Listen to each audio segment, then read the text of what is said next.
Let's have a look at the parametric form of our different conics. Obviously, parabola we saw last year, 2at, at squared, if you remember. We're going to do circle first of all. It is one of our conics, so it does have a parametric form itself. We do it a little bit differently to the parabola. This one we do in terms of the angle the point makes at the centre, what's known as the auxiliary angle. Remember we talked about the auxiliary circle yesterday. So that angle theta, and the radius of the circle is obviously a. Well, I can create some parametric coordinates just using that blue triangle there. So x over a is clearly the cosine of theta, and so a cos theta becomes the parametric for x. And we can do a similar thing for y. We get a sine theta. So the parametric form of the circle is a cos theta, a sine theta, theta being the parameter in this case, instead of t, which is what we saw with the parabola. Well, and if you don't believe that actually works, watch this. If you sub it into the equation, you get a squared cos squared plus a squared sine squared, which I can factorise. Cos squared plus sine squared is 1. So sure enough, you do get x squared plus y squared is a squared. Now, the ellipse. The ellipse should therefore be very similar to the circle, you would think. So how do we do this one? Well, there's the point xy. The tricky bit is theta. You would think you just join P up to the centre for this, but we don't. We draw in that auxiliary circle. Okay? And from the point that we're up, we drop a vertical, and also rise a vertical, I guess, so it hits the auxiliary circle. Where it hits the auxiliary circle, that's where we join it to the centre. And so that becomes our angle theta. Now, they have had questions in the past where you had to work out what the auxiliary angle is of a particular point, and people make the mistake of joining P up to the centre. So remember, you've got to go up to the auxiliary circle and then come in. That is theta. X value will be, I can use the blue triangle to get the x value of P. And just like we did with the circle, a cos theta. But obviously I can't use that triangle to get the y value. And what we do is we draw in another circle. And this circle has radius of the minor semi-axis. Because what happens is, if I now draw a horizontal from P, it actually intersects the hypotenuse. And so the auxiliary angle is the same for both triangles. The large triangle to work out the x value, and the small triangle to work out the y value. And so using the smaller triangle, it would be y on b is equal to the sine of theta. And so we get b sine theta. So I suppose when you think about it logically, remember the circle was a cos theta, a sine theta. The difference with the ellipse is instead of having a regular radius, we have a major semi-axis and a minor semi-axis. So it kind of makes sense that the y would have the coefficient of b, which is the y-intercept of the ellipse. But again, just to prove it, in case you're still doubting it, let's sub it into the equation x squared on a squared plus y squared on b squared. Hopefully we get 1. Well, when we sub it in, we see the a squareds cancel, the b squareds cancel, and sure enough, I'm left with cos squared plus sine squared, which is 1. So it does work.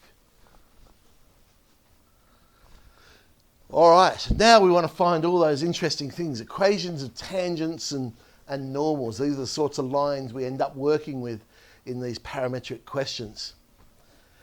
So there is our equation of the ellipse.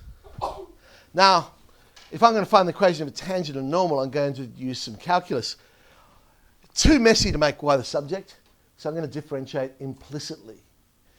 So x is not a problem. The x squared on a squared just becomes 2x on a squared. Y squared on b squared, can't differentiate it with respect to x, so I'll differentiate it with respect to y and multiply by dy dx. And of course, differentiate 1, we get 0. Rearranging that, I remember that comes from our chain rule, rate of change, implicit differentiation, call it whatever you will. Making dy dx the subject, And you'll see in order to find the slope for this one, we have to substitute in not just the x value, but the y value as well. And I guess the reason for that is because that's not a function. See, when we were dealing with functions, it was okay just to substitute in the x value because there'd be only one point we were talking about. That was the definition of a function. But we've now got a relation. So if I was just to substitute in an x value, there's two possible points I could be talking about, and they would have different slopes. And so that's why we need to sub in the y value as well, so we know, okay, which particular point are we talking about here to work out the slope of the tangent. Well, I'll just call it x1, y1. So I'm using the Cartesian coordinates to start off with. So sub that in. No surprising, the slope becomes minus b squared x1 now on a squared y1. Okay. So the tangents, y minus y1, etc., etc. Okay, going to get rid of the fraction and expand out the parentheses.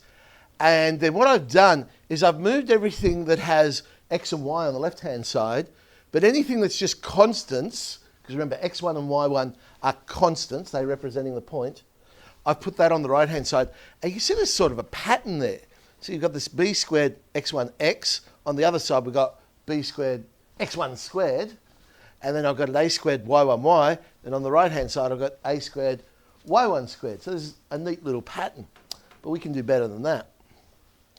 If I divide everything by a squared b squared, you think, well, what's the point of doing that? Look at the right-hand side. I've now got x1 squared on a squared plus y1 squared on b squared. But I know what that's equal to. What's it equal to? Has to be, doesn't it? Because x1, y1 is on the ellipse. So it must satisfy the equation of the ellipse, which was x squared on a squared plus y squared on b squared is equal to 1. So the right-hand side now nice and neatly becomes 1, and have a look at that equation. Remember what the equation of the ellipse was. x1 squared on a squared, x squared on a squared plus y squared on b squared is equal to 1. Look at the equation of the tangent.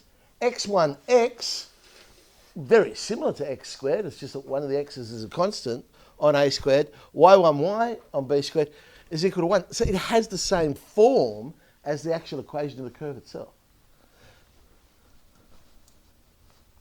All right, the normal. So it would be at 90 degrees to the tangent. So we invert and multiply. So we've got a squared y1 on b squared x1.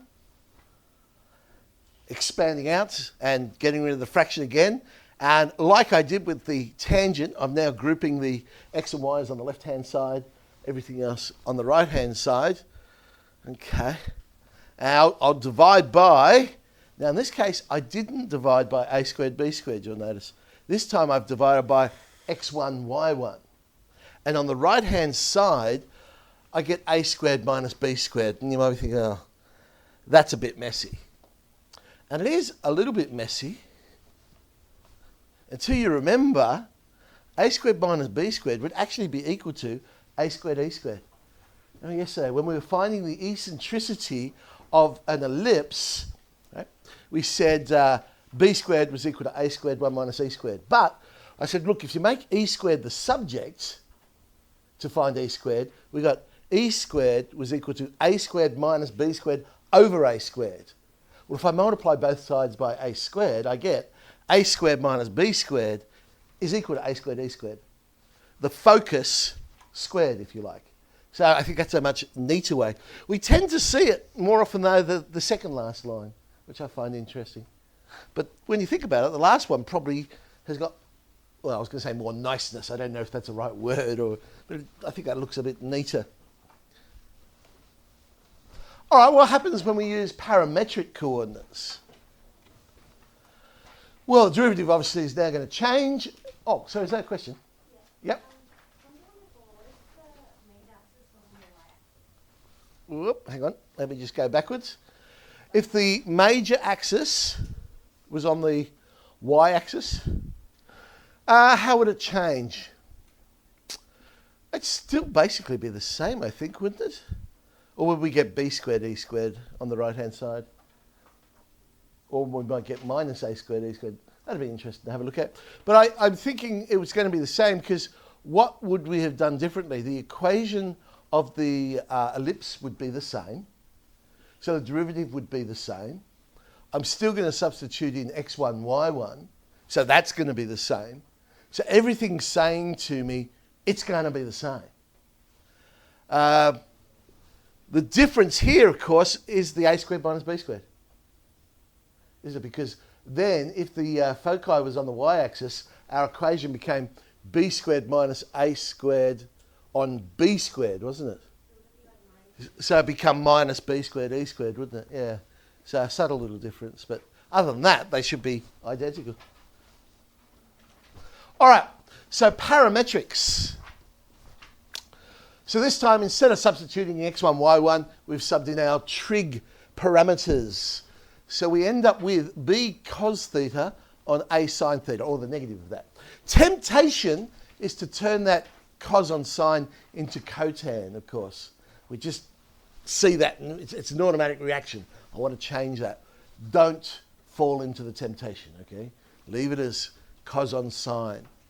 Because when we substitute into the tangent, and I get rid of the bottom of the fraction, something nice will happen. Because I now have it as cos on sine instead of cotan. On the left-hand side, we'll get an AB sine squared, but on the right-hand side, we'll get an AB cos squared. And so when I move my x's and y's to the left-hand side, on the right-hand side, I've now got AB sine squared plus cos squared, which is, of course, 1. I've also divided by AB,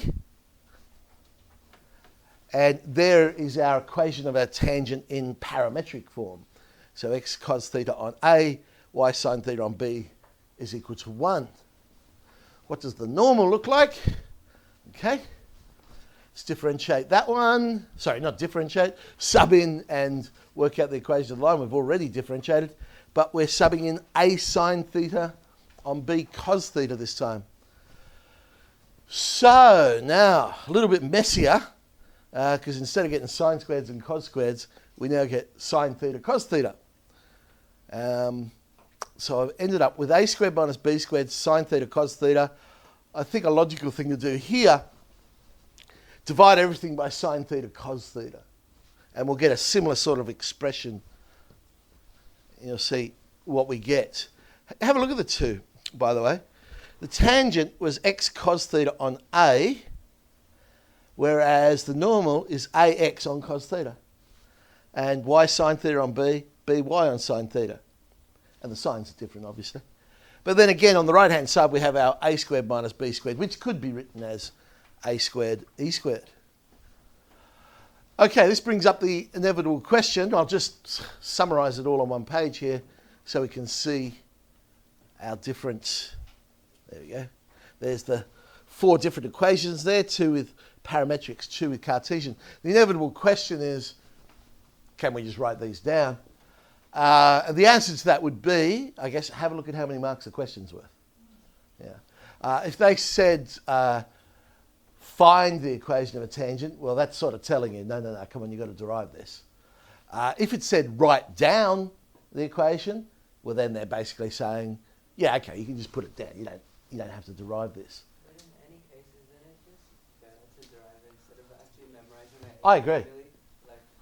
Yeah, I agree 100% with that, because there's less things you have to remember. If you just remember the process, yeah, then you can... Because all we're doing is finding the equation of a tangent, which we've been doing for quite some time now.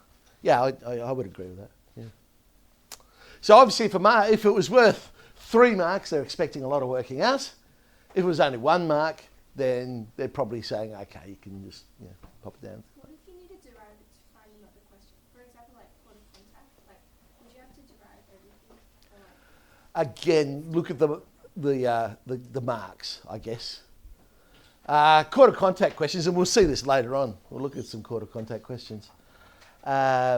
It's similar to the parabola, I guess, because there's a lot of work in there. If you were to derive everything, there's a lot of work in there. Unless you do it the simple way, which is the way we'll tend to do it in this one. And again, I don't want to spoil the surprise.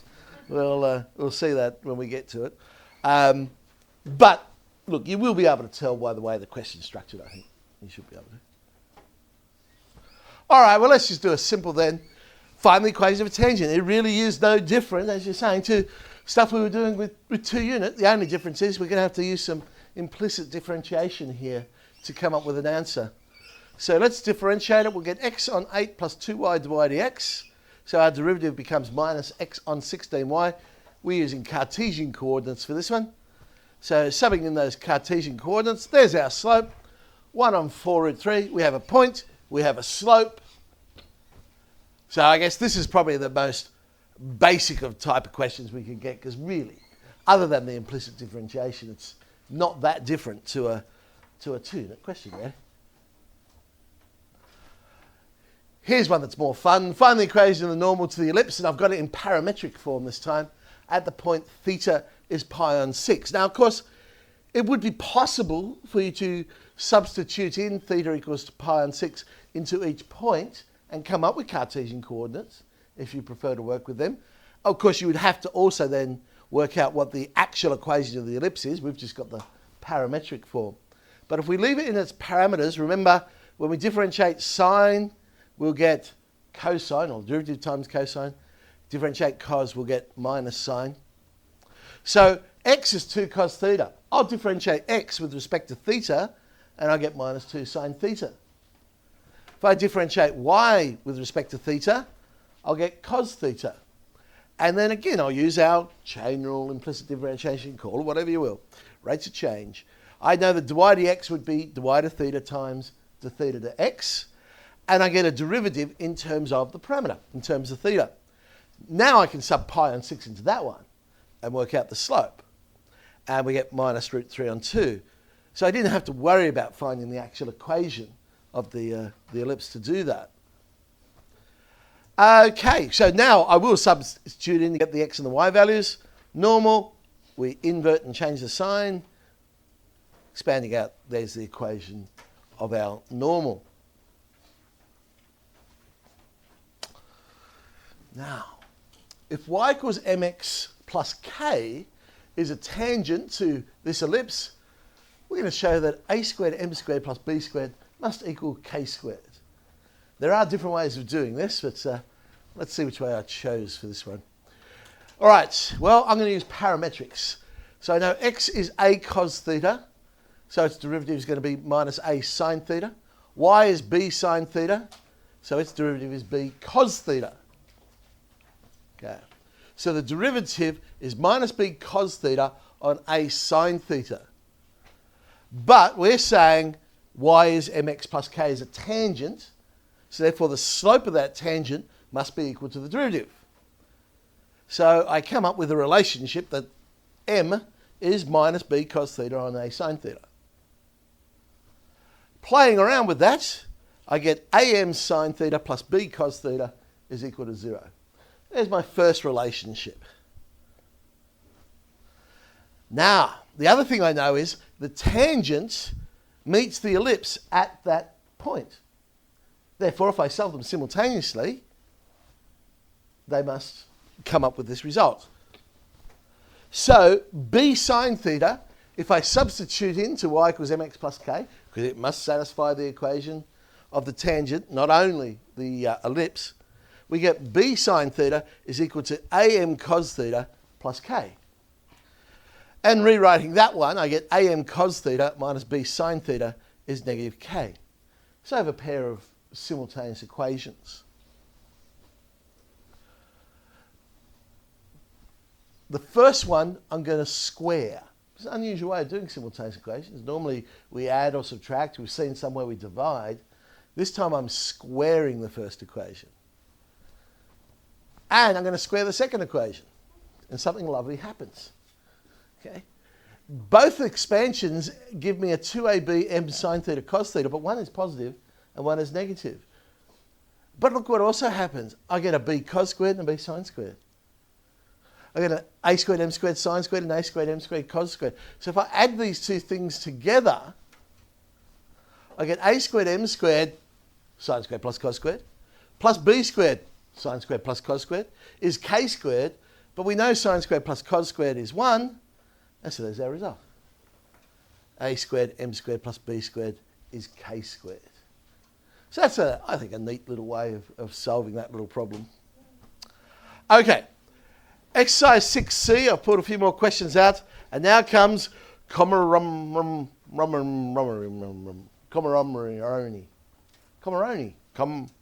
that one, okay, which is the extra questions that I've put down there for you.